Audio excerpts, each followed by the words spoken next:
Bem-vindos ao episódio 6 de Pausa para a Existência, uma perspectiva da vida para além da ideia de sorte e de azar. Eu sou Vanessa Apocalipse, do Instituto Pitonisa, e vou adorar continuar com vocês olhando para as questões que fazem diferença na nossa vida, que tem a ver com como nós trazemos uma perspectiva para essa existência. Essa perspectiva ela pode nos ajudar a compreender a existência de uma forma mais ampla e, com isso, sofrer menos ou aprender mais rápido como lidar com as coisas, se autorregular melhor, ter mais criatividade e, com isso, estar numa posição humilde da vida e conseguir desenvolver com o que a vida apresenta, ou nós podemos olhar para a vida com uma perspectiva mais reduzida, mais limitada, só que essa perspectiva ela também vai nos tornar pessoas que exigem ter mais controle sobre as coisas, e com isso a gente naturalmente se frustra, e com isso também a gente paralisa no nosso desenvolvimento, no nosso aprendizado, porque a gente não aceita a vida como ela é. Então, hoje a gente vai falar um pouco sobre essa ideia de sorte e de azar, e como a gente percebe esses conceitos na nossa vida, né? A gente está lendo o livro A Arte de Se Salvar, do Newton Bonder, pegando trechos para a gente poder refletir sobre isso. Super sugiro que você adquira o livro. E ele está falando aqui, né, que a existência, ela acontece, né, a nossa vida, ela vai seguindo. Agora, a nossa perspectiva vai tender a achar determinadas situações e chamá-las, né, denominá-las de sorte. Quando isso acontece? Quando as coisas acontecem na hora certa e no lugar certo para nós. Então, como nós entendemos, a gente, a partir da nossa perspectiva, a gente olha e fala: essa situação aconteceu na hora certa e no lugar certo. E denominamos isso de sorte. Só que a partir do momento que a gente denomina algo como sorte, a gente cria o seu oposto, né? Azar. E quando que o azar acontece? Quando alguma situação na nossa vida acontece fora da hora que nós consideramos certas, e fora do lugar que nós consideramos certos. Então, aí nós temos essa ideia, essa sensação do azar. Isso estou lendo a partir do Newton Bonder, né? Dificuldades, entretanto, vão aparecer na medida em que essas estéticas sejam experimentadas a partir da busca por controle. Né? Então, quando é que a gente começa a ter problemas na vida com essa ideia de sorte e azar? Quando a gente vê isso como estética, né? Então, a vida ela é estética, ela é bela, ela é boa, né? Quando eu tenho sorte, a partir dessa ideia do que é sorte.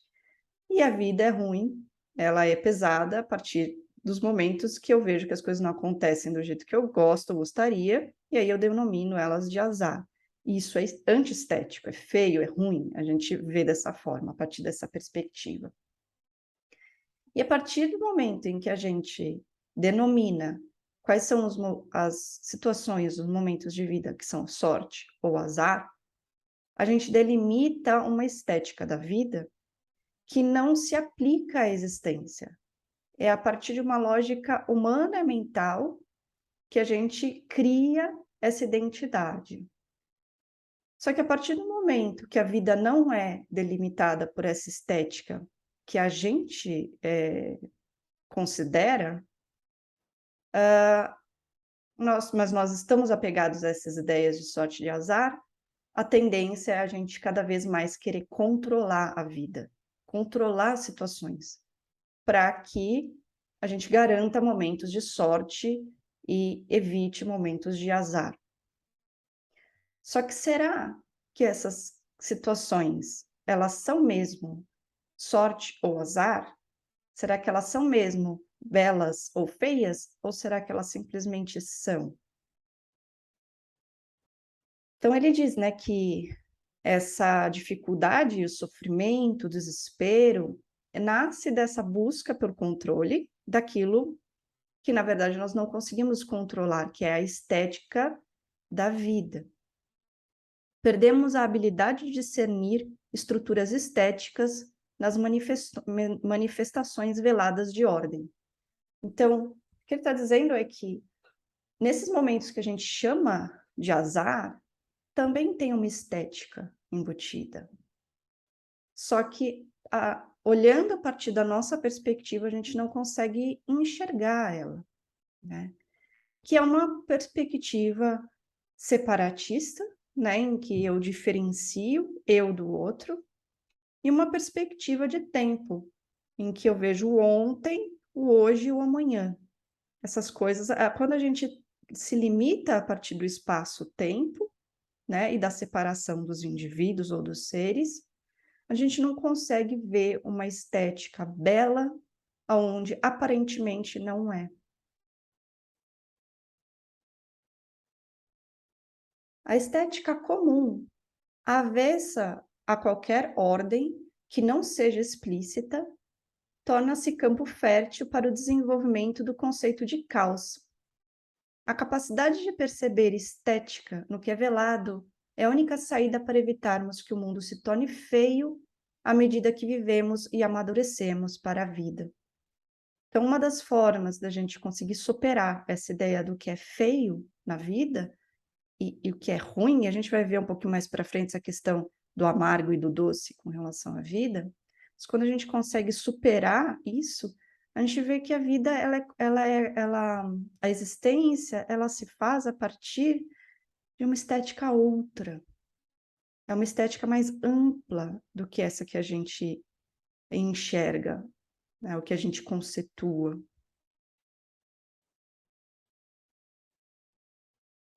Todo e qualquer ciclo que se fecha, seja antes, durante ou depois do que nós esperaríamos, é sempre uma coisa a seu tempo. Todas as coisas que acontecem, elas acontecem no tempo certo e na hora certa. Mesmo que nós não identificamos isso, a partir do nosso ponto de vista, né? E ele diz que nós somos viciados pela expectativa de ordem. Ordem, no sentido que ele usa a ordem para simbolizar toda essa frase, esse conceito, né? Ordem. Entenda-se o desejo constante de que as coisas sejam do jeito que gostaríamos que fossem, e não do jeito que são, né? Então, nós somos viciados nisso, viciados em esperar que a vida seja do jeito que a gente gostaria, e não do jeito que ela é. E só quando a gente aceita ou entende que existe beleza, sim, existe estética, existe inclusive um sentido que nós podemos buscar nas situações que aparentemente são de azar, enquanto a gente não enxerga isso, não vê a partir dessa forma a vida, a tendência de nós sofrermos é muito grande. Tá?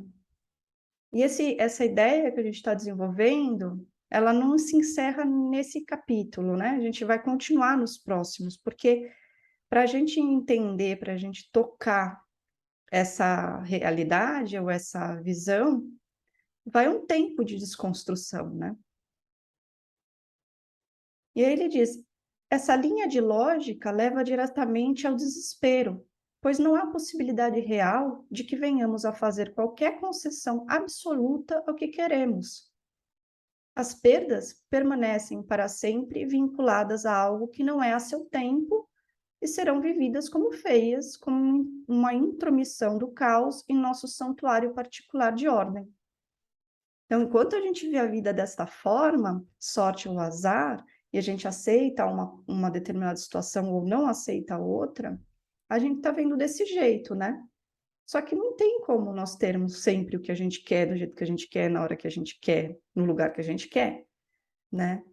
E se a gente exige isso, uma coisa é gostar que isso acontece, né? Isso é natural, muito natural. A gente quer mais é que as coisas aconteçam do jeito que a gente gostaria.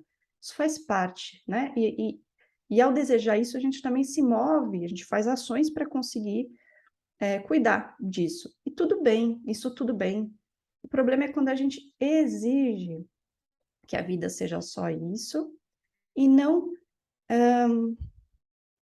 agimos a partir de uma atitude humilde quando a vida não é dessa forma, ou quando ela se prova o contrário. E quando ela se prova o contrário, aonde está essa estética? Onde está a beleza que eu não consigo entender nesse momento? Onde está a ordem? É algo que nós vamos refletindo durante os capítulos, né? Então, ele diz que a vida ela é regida pelo princípio do aqui e agora, né? Então, e que ele diz, né? O aqui e agora não significa uma vida destituída de responsabilidades e projetos, né? Não quer dizer que a gente vai parar de pensar no futuro, ou cuidar do futuro.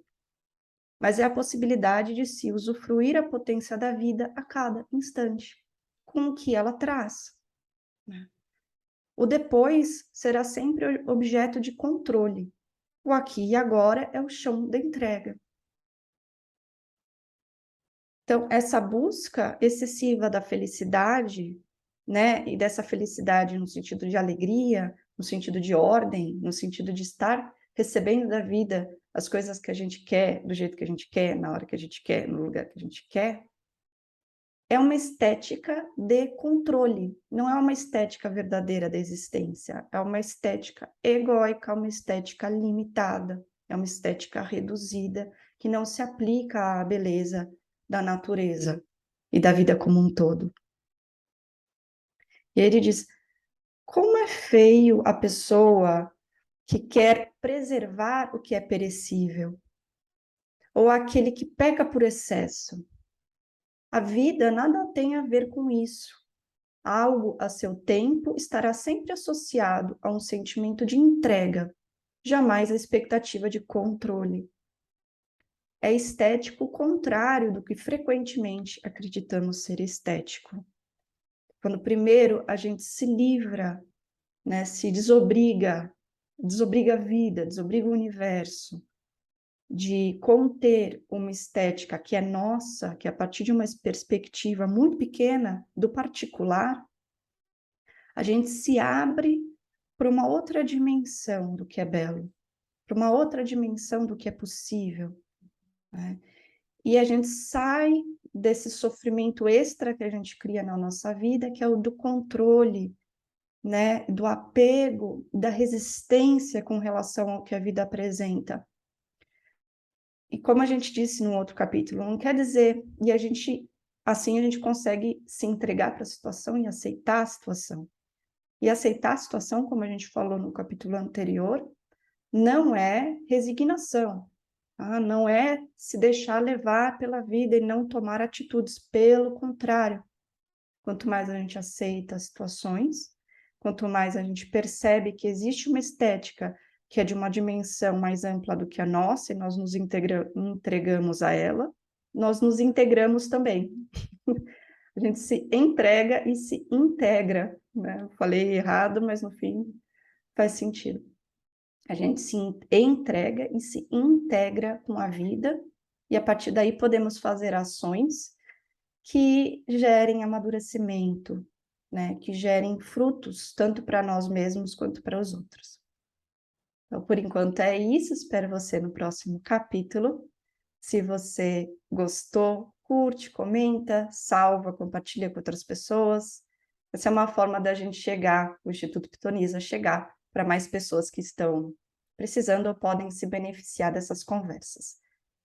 Obrigada, até mais.